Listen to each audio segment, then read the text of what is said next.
بسم اللہ الرحمن الرحیم. رب اشرح لی صدری ویسر لی امری واحلل عقدۃ من لسانی یفقہوا قولی.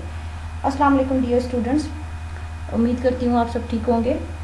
آج کا ہمارا ٹاپک ہے causes for survival of British monarchy، برطانیہ میں بادشاہ کے بقا کی وجوہات. روٹین میں آپ کو اکثر بتاتی رہتی ہوں کہ برطانیہ میں ایک ڈیموکریسی ہے which is considered as the greatest democracy of the world.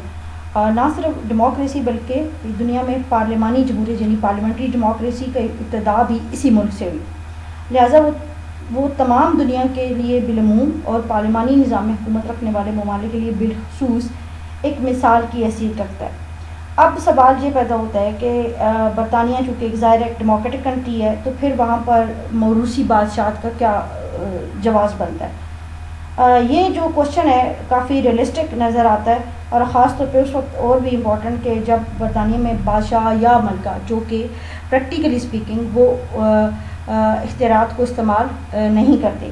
Theoretically جتنے بھی اختیارات ہیں وہ کراؤن اور تاجدار کو حاصل ہیں، لیکن ان کو عملی طور پہ وہ ان کو استعمال نہیں کرتے.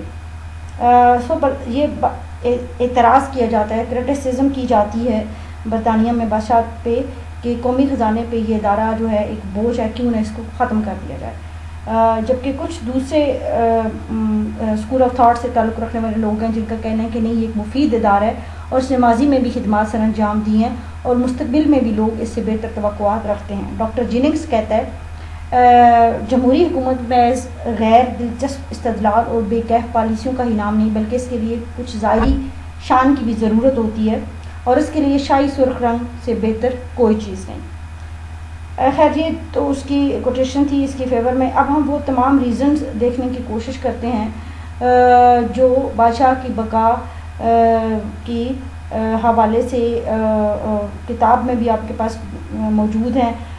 پیج نمبر 39 پہ آپ جائیں، وہاں پہ یہ تمام چیزیں پوائنٹس میں دی بھی ہیں.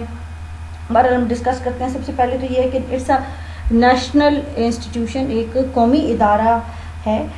برطانیہ میں ظاہر ہے بادشاہت ایک قومی ادارے کی حیثیت اختیار کیے ہوئے، اور سیاسی تاریخ میں بھی بادشاہت کو ایک خاص مقام حاصل ہے، کیونکہ برطانیہ کی پوری سیاسی تاریخ میں سوائے جو کراؤنویل کا پیریڈ تھا اس کے علاوہ باقی جتنا ڈیوریشن ہے اس میں بادشاہت قائم رہی ہے. چنانچہ انگریز جو ہیں وہ اس ادارے کو اپنی سماجی زندگی کا حصہ تصور کرتے ہیں اور وہ اپنی روایات سے جڑے ہوئے ہیں اور اپنی روایتی قدامت پرستی کے باعث وہ اس کو ختم نہیں کرنا چاہتے. سیکنڈلی یہ ہے کہ پارلیمنٹری یوٹیلٹی یعنی پارلیمانی افادیت. برطانیہ میں ظاہر ہے پارلیمانی طرز حکومت ہے اور پارلیمانی نظام کے لیے ایک ceremonial head of the state کا وجود جو ہے وہ ناگزیر ہوتا ہے. اگر برطانیہ میں بادشاہ کو ختم بھی کر دیا جائے تو بھی بادشاہ کی جگہ کوئی نہ کوئی سربراہ مملکت ظاہر ہے اس کی ضرورت تو پڑے گی. اس مقصد کے لیے اگر آپ دیکھیں تو دوسرے ممالک میں دیکھیں جیسے پاکستان ہے، انڈیا ہے یا دوسرے ممالک، تو وہاں پر بھی سربراہ مملکت کا انتخاب ہوتا ہے یعنی الیکٹ ہوتا ہے. ایون کہ امریکہ کے اندر بھی ہیڈ آف دا اسٹیٹ جو ہے وہ اس کا الیکشن ہوتا ہے. اسی طرح سے اگر برطانیہ کے اندر بھی سربراہ مملکت جب چاہیے ہوگا تو وہ ظاہر وہ کوئی نہ کوئی سیاستدان ہوگا اور پھر وہ غیر جانبداری قائم نہیں رکھ سکے گا. اس کے علاوہ ایک منتخب صدر یا سربراہ عوام کا نمائندہ ہونے کے باعث کابینہ کے انتظامی اختیارات میں بھی شریک ہوگا. جیسے ایک طرف کابینہ کی اجتماعی ذمہ داری کا اصول متاثر ہوگا تو دوسری طرف کیا ہوگا کہ کابینہ اور سربراہ مملکت میں اختیارات کی جو ہے کھینچا تانی وہ شروع ہو جائے گی. جبکہ برطانیہ میں بادشاہت کی وجہ سے ایسا کوئی خطرہ نہیں. یہی کہا جاتا ہے کہ پارلیمانی افادیت کو مد نظر رکھتے ہوئے کہ بادشاہت کے ادارے کو وہاں پر قائم رہنا چاہیے. پھر کہا جاتا ہے کہ جی کانسٹیٹیوشن monarchy کے حوالے سے اگر آپ دیکھیں تو انگریز جو ہیں وہ اس ادارے کو اس لیے بھی ختم نہیں کرنا چاہتے کیونکہ یہ ادارہ جمہوریت کے راستے میں رکاوٹ نہیں ہے. اور نہ صرف یہ کہ بلکہ اس نے جمہوریت کے ارتقاء میں بھی اپنا پازیٹیو رول پلے کیا ہے. عصر حاضر میں اس ادارے نے کانسٹیٹیوشنل monarchy کی حیثیت اختیار کر لی ہے اور اس کے اختیارات جو ہیں وہ پارلیمنٹ اور کابینہ کو ٹرانسفر ہو گئے ہیں، اور اس پر جتنے بھی اٹھنے والے ایکسپینڈیچرز ہیں وہ قومی خزانے پہ اتنا خاص بوجھ نہیں ہوتے. یہ تو ان لوگوں کے پوائنٹ آف ویوز ہیں جو اس کی فیور میں کہ اس کو قائم رہنا چاہیے. پھر it's a symbol of unity, برطانوی بادشاہ جو ہے وہ اتحاد کی علامت ہے، اور سب اسے بڑی عقیدت اور رسپیکٹ کی نظر سے دیکھتے ہیں، اور اسے تنقید سے بالا سمجھتے ہیں۔ بادشاہ کی ذات جو ہے گروہ بندی سے بالا تر اور غیر جانبدار ہوتی ہے، عواموں سے عبادت کا نشان اور اپنے حقوق کا تحفظ، اپنے حقوق کا محافظ سمجھتے ہیں۔ پھر اس کو ایک نیشنل لیڈر کے طور پہ لیا جاتا ہے۔ ظاہر ہے برطانیہ کے اندر جو بادشاہ ہے وہ طویل عرصے تک اپنے اقتدار میں قائم رہتا ہے، اسے اس دوران مختلف وزرائے اعظم کے ساتھ کام کرنے کا موقع ملتا ہے، جس سے اسے امور مملکت کا وسیع تجربہ حاصل ہوتا ہے، جس کی بنا پر وہ ہر نئے آنے والے وزرائے اعظم کو اپنے مفید مشوروں سے نوازتا ہے اور اہم قومی خدمات سر انجام دیتا ہے۔ تو پھر اسے ہیڈ آف کامن ویلتھ بھی یہ کنسیڈر ہوتا ہے۔ برطانیہ میں تاجدار دولت مشترکہ کا سربراہ ہے۔ دولت مشترکہ میں وہ ممالک شامل ہیں جو ماضی میں برطانیہ کی جو ہے نو آبادیات رہ چکے ہیں۔ دولت مشترکہ کے رکن ممالک کے ساتھ برطانیہ کا تعلق صرف تاجدار کے توسط سے قائم ہے، اور تاجدار کو دولت مشترکہ کے اتحاد کی علامت سمجھا جاتا ہے۔ پھر اس کی کچھ انٹرنیشنل سروسز بھی ہیں۔ ظاہر ہے جو آپ کا کنگ ہے وہ بین الاقوامی تعلقات کے سلسلے میں بھی اس کی عام خدمات ہیں۔ ملکہ وکٹوریہ نے امریکہ اور برطانیہ میں جو ایکسپیکٹڈ وار تھی اس کو روکا۔ ایڈورڈ ہافٹم نے انگلینڈ کو بین الاقوامی دنیا میں آئزولیشن میں جانے سے بچایا۔ جارج ششم نے امریکہ اور فرانس سے تعلقات کی بہتری، اور جارج پنجم نے آئرلینڈ کے مسئلہ کے حل کے سلسلے میں کافی خدمات سر انجام دی۔ سو یہ انٹرنیشنل لیول پہ بھی اپنی سروسز جو ہے وہ پرووائڈ کرتا ہے to maintain the friendly relations with the other اور نیبرنگ کنٹریز۔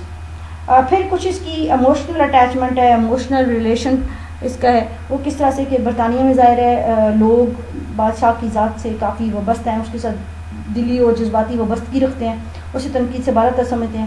برطانیہ میں وزیر اعظم اور کابینہ پر تو تنقید ہو سکتی ہے، لیکن کنگ کو اس سے مبرہ سمجھا جاتا ہے۔ حزب اختلاف پر حکومت تنقید کرتی ہے، لیکن تاجدار کی ذات کو ہدف تنقید نہیں بنایا جاتا۔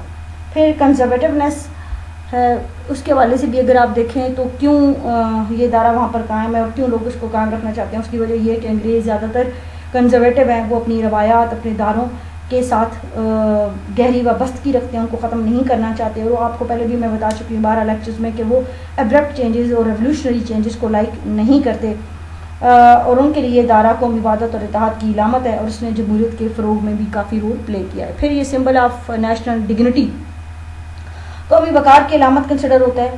ظاہر ہے برطانیہ میں تاجدار قومی وقار کی علامت ہے۔ قومی اور بین الاقوامی تقریبات میں اس کی شرکت سے برطانیہ کے وقار میں اضافہ ہوتا ہے۔ وہ بے شمار قسم کے انٹرنیشنل ایونٹس میں اس کی پریزنٹیشن جو ہے برطانیہ کو انٹرنیشنل کمیونٹی کے اندر اعلیٰ مقام دلانے میں رول پلے کرتی ہے۔ وہ ان تقریبات میں شریک ہو کر ایک طرف نہ صرف ان تقریبات کو وقار عطا کرتا ہے، بلکہ دوسری طرف اس سے وزیر اعظم کی ذمہ داریوں کا بوجھ بھی پڑ جاتا ہے۔ پھر پیریڈ آف کرامویل کو اگر ہم تھوڑا غور دیکھیں تو اس میں یہ ہے کہ برطانیہ میں بادشاہ اور پارلیمنٹ کے درمیان جو سول وار تھی وہ کرامویل کی قیادت میں پارلیمنٹ کی افواج جب کامیابی حاصل کی اور اقتدار کرامویل نے سنبھالا، لیکن کرامویل نے برطانیہ میں بدترین آمریت مسلط کر دی اور عوام کے بنیادی حقوق چھین لیے۔ یعنی یہ وہ ورسٹ ٹائپ آف ڈیوریشن تھا جس کے اندر عوام سے بنیادی حقوق چھین لیا، کیونکہ عوام کے بنیادی حقوق یہ جو ہے جمہوریت کا حسن ہے، اور جب یہ نہیں تھے تو اٹ مینس کہ ڈیموکریسی کے اوپر زد پڑی۔ لہٰذا کرامویل کی موت کے بعد چارلس دوم کو تخت نشین کرا کر اس سے مسلح حقوق پر دستخط کروائے گئے، اور اس تلخ تجربے کے بعد عوام یہ محسوس کرنے لگے کہ برطانیہ میں جمہوریت اور بادشاہت لازم و ملزوم ہیں۔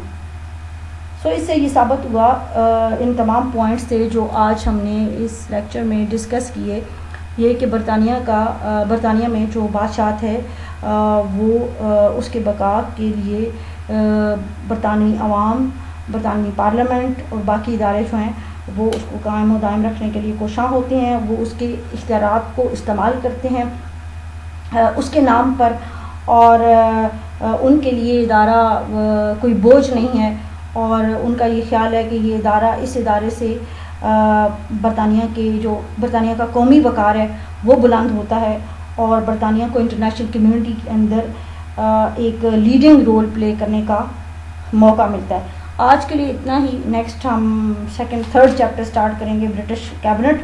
آپ اس کو اسٹڈی کرتے رہیں اور کیپ ان مائنڈ کہ جب آپ یہ کرونا کے بعد آپ جب انسٹیٹیوشنز اوپن ہوں گے تو آپ کا ان سب چیزوں کا ٹیسٹ بھی ہوگا. یہ مت سمجھیں کہ یہ ایسے ہی آپ کو پڑھایا جا رہا ہے. اس کا ٹیسٹ ہوگا باقاعدہ, تو اس کا بھی پیٹرن یا جو بھی سچویشن ہوگی وہ آپ کو ساتھ ساتھ بتا دی جائے گی. رائٹ نو آپ بس ان چیزوں کو پڑھتے رہیں, فوکس کریں اور keep praying for me, for yourself and Pakistan. Thank you. اللہ حافظ.